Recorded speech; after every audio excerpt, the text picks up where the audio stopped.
here at Parker Dewey. So, as a quick background, we've been around now for almost a decade. Since our founding, we've been 100% focused on creating real and experiential opportunities for employers to engage candidates, and we use a skills first framework to see that in action. This experiential recruiting approach is time tested and proven. We've improved it to make it accessible for early career hiring.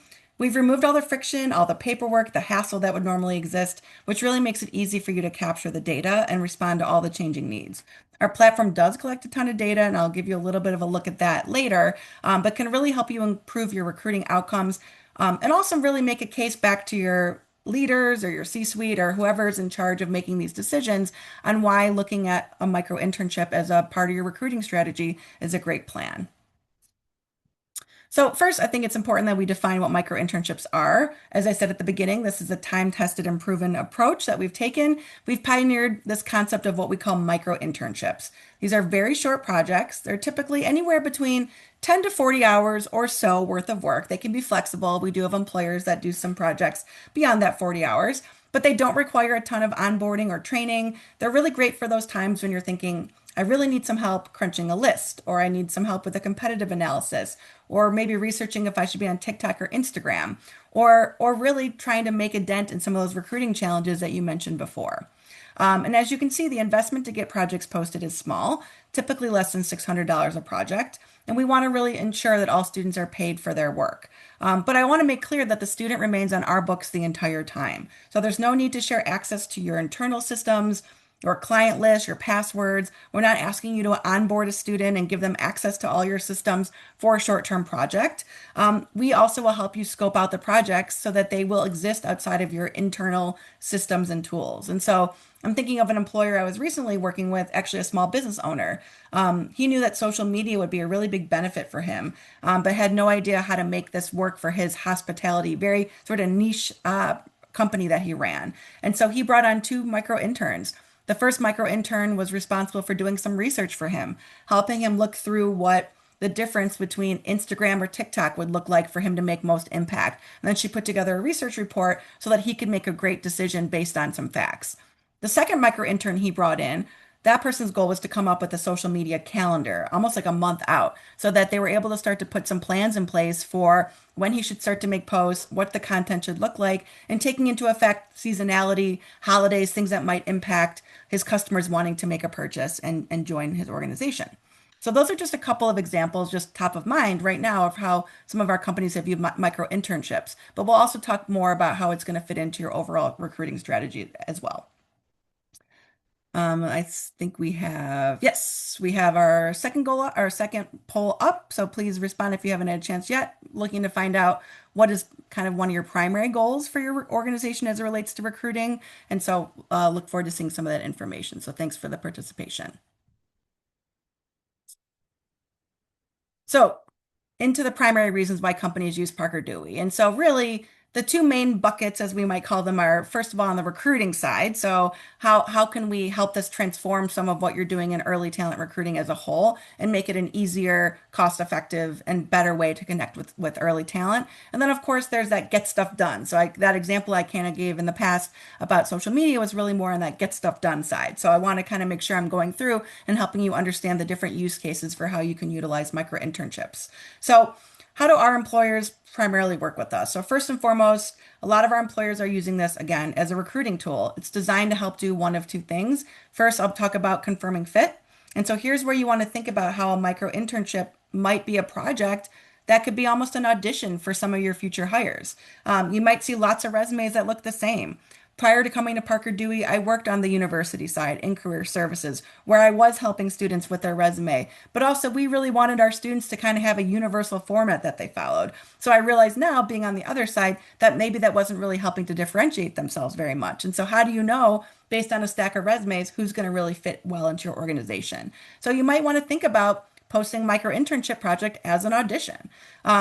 And so thinking about how student A might fit better into your team versus student B, it gives you that opportunity to look into their skills ahead of time.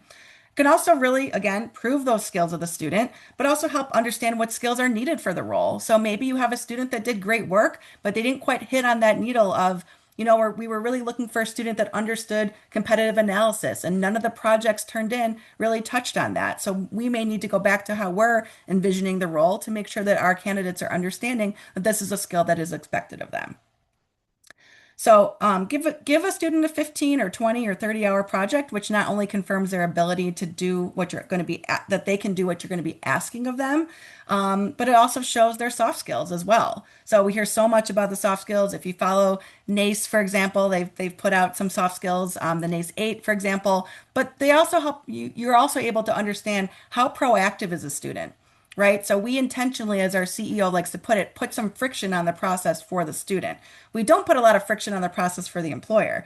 We make it very, very easy for you to get started. But for the student, they do need to answer some short answer application questions that are relevant to what you're looking for them to do. And so a student that takes the time to fill out the application completely and directly without any errors or grammatical problems is kind of starting to show you some of those soft skills that they have, their attention to detail, and if they can really stand behind that skills section at the bottom of their resume.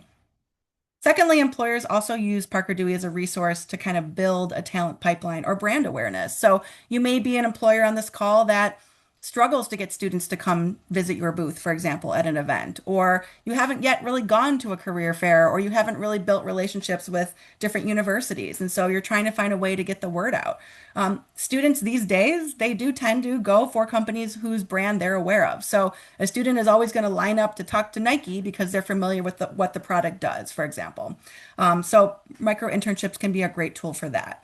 Great resource for building relationships on campus, even as a keep warm strategy at this time of year, for example, to prevent renegs or ghosting from students. It's also a really great way to reach younger students. So as you're thinking about freshmen and sophomores that are going to be your future pipeline, maybe your internships right now are primarily for juniors or even seniors. And so that's who you see that comes and visits your booth at a career fair or comes to talk to you at a recruiting event. But how do you reach those younger students? I used to have employers call me at the university all the time and ask for more support there. So really a great way, post some projects for the younger talent pool so that you're starting to build your brand among them. And they're going to start to be thinking, okay, am I focusing on the right major? Am I gaining the right skills? I'm interested in this company down the road. I need to be thinking about how this plays into my academic setup. So, and students will absolutely talk amongst their peers. And so, if they have a great experience doing a micro internship project with you, they're very likely to tell a friend or two who's going to then want to check you out as well. So, you'll start to see when you do kind of get active on campus, you're starting to see more students that are familiar with what you do even before you've had a chance to meet live. Finally, as mentioned before, we see plenty of organizations of all shapes and sizes use micro internships as on-demand support. For example, do you have an event coming up and maybe you need somebody to put together a list of potential vendors? That's great for a micro intern. I'm also thinking of a nonprofit I was recently working with that had an annual fundraising event and brought on a graphic design micro intern, and their role is to design the program that the nonprofit's going to be using at their annual fundraiser. So great use of that kind of get stuff done, get things crossed off your list. So really, we do see large employers use Parker Dewey for this aspect as well, but it's also great for a small business owner, a nonprofit, an entrepreneur, or just somebody who doesn't yet have that active connection and isn't quite sure what their needs are going to look like down the road. So really great way to kind of get things crossed off your list. I'm looking at my own to-do list over here, and I know there's plenty of things I wish I could have a micro intern take care of. Emily, I'm going to jump in. We have, if I'm understanding it correctly, and even if I'm not, it's a great point to bring up somebody who I think is saying it's challenging for us to know how to use Parker Dewey when we don't yet know what our needs for traditional internships are going to be. So, can you speak a little bit to the responsiveness or how quickly micro internships move? Absolutely. They move quick. And so you could post a project today, and within 48 hours, you have students applying to your projects. And so if you need some help thinking through, gosh, I don't really know what kind of project to post. And I do talk to a lot of employers who have that challenge. That's where I can work with you individually to talk through what the next year of recruiting might look like. Or again, maybe trying out that get stuff done mentality to kind of just explore it. And then you can make a case back to your leadership team on this is something that we want to take further. I was just talking actually with a hotel on the West Coast that doesn't have any sort of internship program whatsoever. And at first they were thinking of micro interns more as like temps to help with the busy season. And really, as we were talking more about their needs, they were recognizing that having students sort of represent their brand on campus, for example, like as an ambassador, is going to both benefit the hotel and their business, but also help give that student some relevant work experience. So it's really a win-win on both sides. So just literally talked to this employer yesterday and they were like, I like the idea, but I don't know what kind of projects I would need. I can help you get started thinking through that. Another option I'll add in is if you already have posted your internships, maybe you don't know in advance, but it's after those opportunities are already out there. You could invite the students, if you're one of those that falls into the category of too many applicants, invite them to apply to the micro internship. It gives you an easy way based on a simple question, why should we select you, to see who would be good candidates to actually put into action on a project. And like Emily said, that turnaround is real quick. So Yeah. it doesn't have to be a micro internship first, then the internship. It could be post your internship, get candidates, and then use the micro internship after you already know what your longer term goal is to figure out who to pick. Exactly. Yeah. Again, you might talk to a student for 5 minutes at a career fair. It's hard to know what they can bring to the table, beyond that initial conversation. This way you can see their skills in action for what you're looking for. Did I miss any other questions, Danielle? You are good, and thank you to the folks who are looking at the newest poll. We just like to get an idea in the room. How are you currently using Parker Dewey? Since this is a webinar, our guess is probably not at all yet, but if you are using us, we'd love for you to let us know. So thanks for looking at the poll. Appreciate it.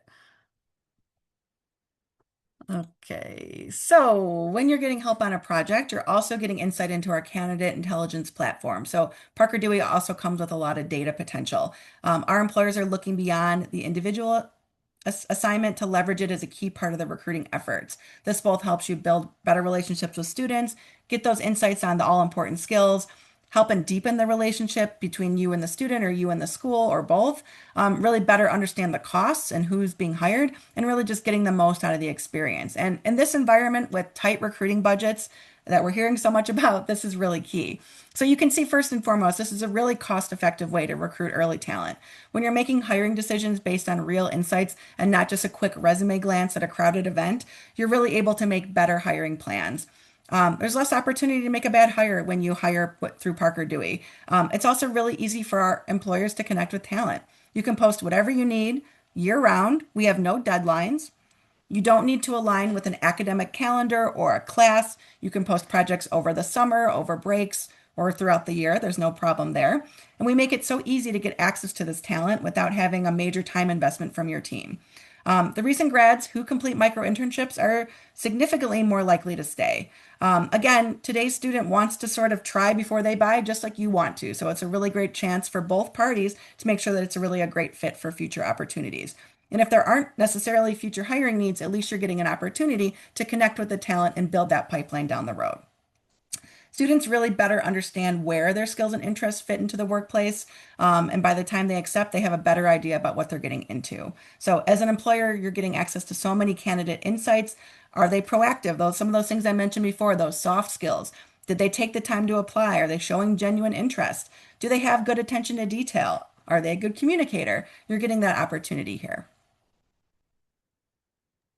So for recruiters, this is really easy to kind of understand the different ways that this is going to be useful as well, and also makes great sense within your existing efforts.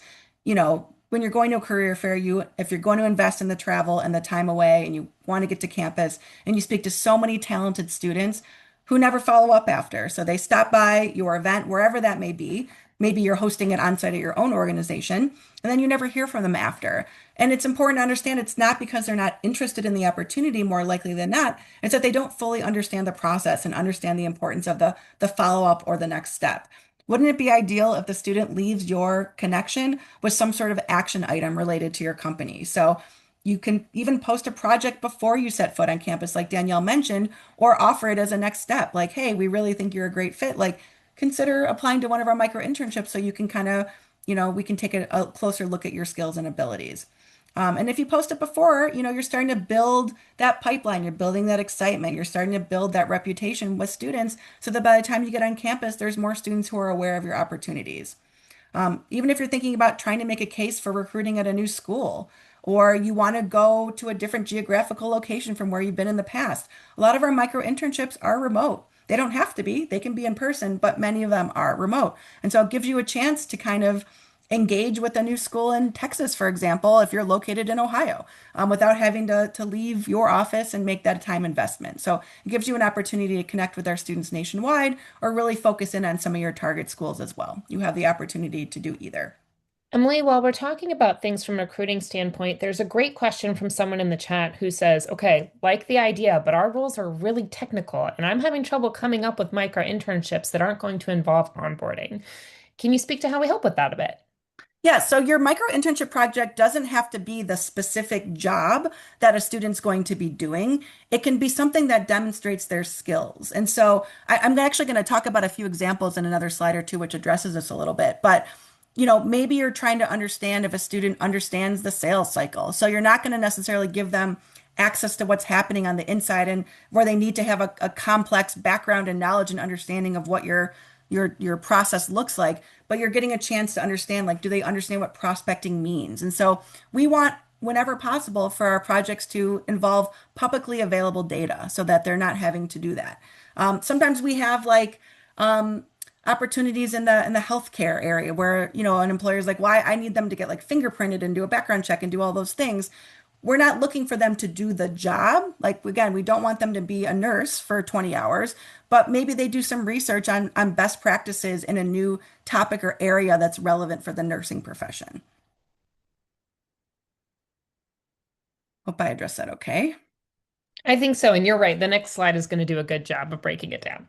Okay, great. So we'll move along. So looking forward into that goal of confirming fit and hiring with confidence, we will work with you. So we have a whole operations team who's tasked with helping scope out projects and really making sure it suits your goals and your needs. So maybe you don't have a project top of mind today, kind of as we're hearing, but you'll know, for example, in this case, I'm showing an example of an employer that knows, we do have this full-time job that sits out there, this entry-level data marketer.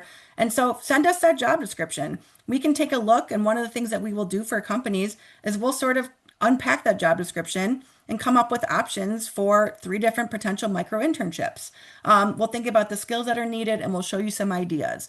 Obviously, anything we send you would be a draft. You have final say on what works for you. But you'll start to kind of pull out some of the skills that you're looking for, and we'll make sure that you have what you need to get something posted that's relevant and will be helpful for your recruiting insights.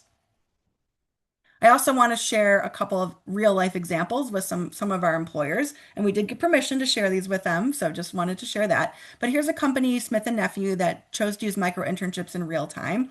Large company, but they didn't have a lot of brand awareness with students. They had a national leadership rotational program and really wanted to make sure that they were able to fill it with good quality students. So Parker Dewey came and partnered with them to help identify a project that would help them. This did not require a ton of additional effort on the hiring manager's side or to have to onboard the students or anything like that. There was no tools or internal password sharings or anything like that. We scoped out a project for them and presented it. So in this case, the students were tasked with creating a pitch deck for a Smith and Nephew product of their choice. And so they were able to evaluate the student's research and communication skills in real time and also help the student better understand the role and what was going to be expected of them, and also see an opportunity at a great company that perhaps they weren't really considering because they hadn't heard of Smith and Nephew in the past. As you can see, the results were really fantastic. There was 12 micro interns that they selected for the audition. So this is a case of an audition type of a micro internship. 6 students were given full-time offers, and out of those, 5 accepted. And so as a result, they also saw 100% retention in those students after 1 year of hire for a role that's been typically challenging for them to fill in the past. They were able to do this all with less than 40% of their typical hiring cost for this type of role. Another way of looking at this, and this kind of speaks to the question that came up as well, and so maybe there's not a specific hiring need right now, but you still want to make students aware of what's happening. And then, or maybe you've been told by your team, we're not going to campuses this year, our budget has been cut. I just talked to a very large and well-known employer that recruits nationwide typically, but this year is focusing on just one state and the schools from there. So things are changing in real time, and these are ways to kind of stay connected. So here's a couple options. Right here, you see one of our employers trained is using micro interns in the form of campus ambassadors. So here the student gets to work sharing information about your company, your brand, your opportunities. They're going into their classroom, they're speaking in their student orgs, they're just talking about your brand among their peers. And so not only is the student getting some really good experience here, but we also know how much that peer-to-peer sort of buy-in plays in, right? This influencer world that we're living in now. If a student is putting out, like, this is a great organization to think about, and I'm having a good experience here, they're more likely to generate more interest and opportunities for you down the road. We also see companies like Northrop Grumman, for example, that post projects that are very straightforward and can be done with students maybe in their first or second year, as we talked about before. Maybe just offer research projects. So if you don't have an idea in mind or you don't have an open role, again, something that gives a student a chance to demonstrate their skills, research being one, or some other sort of soft skill. Allows you to get in front of that student as early as freshman or sophomore year when it's crucial to capture their attention. And by the time you do have your opportunities back available again, or your hiring freeze ends, or whatever the case may be, you now have access to this pipeline of students that's interested in what you have to do. And in this case with Northrop Grumman, for example, there was an HR project posted, and a student who wasn't necessarily interested in HR and wasn't necessarily familiar with this organization decided to just try it out, and she applied for it and put her best foot forward. She was actually selected for the opportunity, and you can see here in the quote, she said, "I wasn't familiar with Northrop Grumman at all." Before finding this micro internship, I really had no idea how big this company is. And so I'm sure many of us on this call are familiar with this organization, but from a student perspective, it really wasn't a brand that they were aware of. So a great way here just to show a few examples on how real companies are building their talent pipeline in real time. So here you can take a look at the real impact as well. So 80% of the students that complete micro internships do come from underrepresented backgrounds. You're seeing the average cost per hire for campus recruiting show lots of impact now with 40 to 80% savings. Look at those retention rates too. It's almost 100% for students that complete micro internships. By giving students an opportunity to work on these projects and paying them to do it, it leads to better time and investment for you and really creates more equitable hiring opportunities, which is what we're all really about here at Parker Dewey. So I do want to share, though, of course, Parker Dewey is a resource for employers of all shapes and sizes. It can be a really beneficial transformational tool for a large company that's a well-known brand that's maybe facing that application avalanche, too many applicants, not sure how to sift through it all, or cuts to recruiting budgets or things like that. Parker Dewey and micro internships are also really great for a smaller employer, one that just needs to get a project crossed off the list, or kind of that middle medium employer that's looking to build their brand and kind of get that pipeline going. So we work with employers of all shapes and sizes, small business owners, all the way up to Fortune 500 corporations. And then again, that third tool to keep in your back pocket for when you need it. Again, I mentioned before, it's easy and fast to get a micro internship posted and ready to go. Students will start applying to your projects quickly, and you'll have a whole host of students to choose from for those times when you just need to get something done. So it's really easy. I've used that word a lot today, and I just want to remind you a couple ways to post projects and just to see it in real time. So 3 easy steps to get a micro internship posted. If you ever want me to walk through the process with you individually, I'm very happy to do so. But in general, you're going to create an account on the Parker Dewey platform. Once you're ready to post a project, you do. You're only going to see the applicants who proactively express interest in completing your assignment. So you're not going to have to sift through, the whole database of students. You're going to see the students who have expressed direct interest and have taken the time to apply for your project. And then from there, the work gets done independently. The student understands the deliverable, they understand the deadline. We do recommend a quick kickoff call with the student at the start of the project just to put a face to the name and to kind of help understand, just making sure those expectations are clear. And then from there, the student will submit the work to you and you own all the work. So if you want to use the work for your real business needs, you're welcome to. If you're just using it as an audition or just to kind of evaluate where a student's skill set lies, that's an option as well. I want to just take a second and just show you really quick what a project might look like in our platform. And so we do, once you register for your account, our accounts are totally free. There's no cost to get an account or get access to the system or anything like that. We do, once you create your account, you'll have access to our project library. Here we have a variety. These are just examples, so you do not need to stick to only projects under these categories. We're just trying to help you get started thinking. For those of you that are thinking, gosh, I need to think of what a good project would be, here's just a couple examples to help get you started. So I'm going to look at operations, for example. You see a couple things pop up. I mentioned, like, for example, user manual updates. And so we do have a template here. This is what the platform looks like once you're ready to post a project. You can put in the name of the project, social media to whatever it's going to be, what department, when the project will start and wrap up. So the student understands when the expectations are for the deliverable to be given to you. Here's where you're going to use that time. And we started you off with a sentence or two, but you can use this space here to put in what some of the responsibilities are for the project and what the deliverables might look like. You'll be able to indicate if it's going to be a remote or an on-site project. We do have a number of funded programs as well that we work with that partner with certain universities or schools. We partner with the state of Indiana and the state of Kansas, for example. We have some funding available for companies nationwide that have significant hiring needs. So there might be even an opportunity to potentially try a project at no cost. And so we do have some funded programs that we can talk more about, or I can send you some more information on. You'll be able to see right in the platform itself what the cost will be for you. So I don't believe I mentioned this before, but the way that the payment works, I talked about what an average cost of a project might look like, but we invoice you for the project and we handle the payment of the student.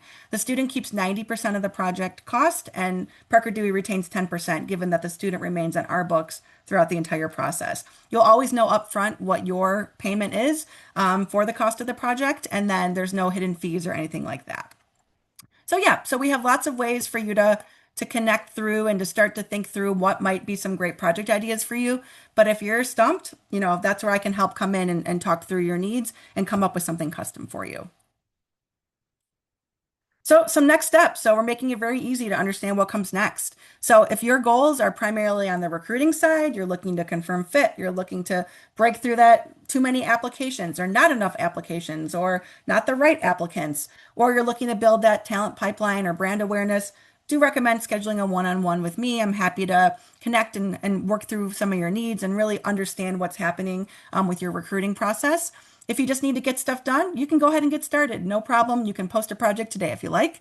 Really easy to do. And if you think of any questions, I'm happy to answer them individually. I'll stay on after our conversation's over today as well.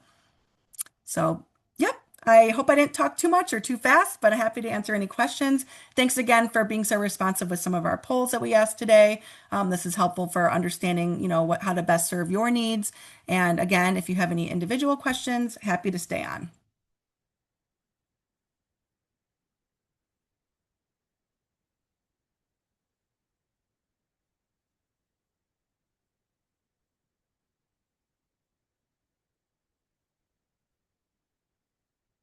Okay.